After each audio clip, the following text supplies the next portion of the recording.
টগর খুব ভালো লাগলো, যেটা বাস্তব সেটাকেই তুলে ধরেছে, বকাবকি যে দিল এটা তো বাস্তব। আর জয়িতা ওর অভিনয় দেখে আমি কান্না করে দিছি, এই পূজা চেরির কান্না করে, তারপরে এখন ভালো লাগলো যে ভালো করছে, মেরে ফেলছে, খুব ভালো লাগছে। টগর খুব ভালো লাগছে, নতুন নায়ক হিসেবে নায়ককে খুব ভালো লাগছে। আর পূজা চেরি তো আর মানে বলার কথাই না, ওর অভিনয় তো দারুণ। হ্যাঁ, ফ্যামিলি নিয়ে দেখার মতো ছবি। হ্যাঁ, কোন সিনেমাটা দেখলেন? টগর দেখেছি মাত্র।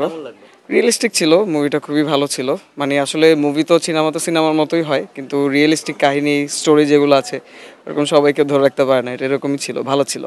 মানে অভিনয়ের যে মাত্রাটা ছিল ওদের একদম রিয়েলিস্টিক ছিল, মানে আসল জীবনে মানুষের যে অভিনয়টা থাকে বা আসল জীবন আমরা যেরকম মানে কাটাই ওইরকমই হয় মুভিগুলো। আসলে ভালো ছিল, অভিনয় খুব সুন্দর ছিল, মানে অভিনয়ের মতোই ছিল। ফ্যামিলি নিয়ে দেখার মতো? হ্যাঁ হ্যাঁ, ঠিক আছে। খুব বোরিং লাগছিল না, বেশি একটা বোরিং লাগে না, ঠিক আছে, যতটুকু দরকার ছিল অতটুকু আছে। কোন সিনেমাটা দেখলেন? টগর। কেমন লাগছে? হ্যাঁ ভালো, অনেক ভালো, অ্যাকশন মুভি ছিল, সুন্দর, ভালো ছিল। হ্যাঁ, পূজা অনেক ভালো লাগছে দেখতে, শুনতে ভালো। দেখা যায় সবাই? হ্যাঁ ভালো, একটু মানে একটু খারাপ লাগা ছিল, ভালো লাগছে, খারাপ না।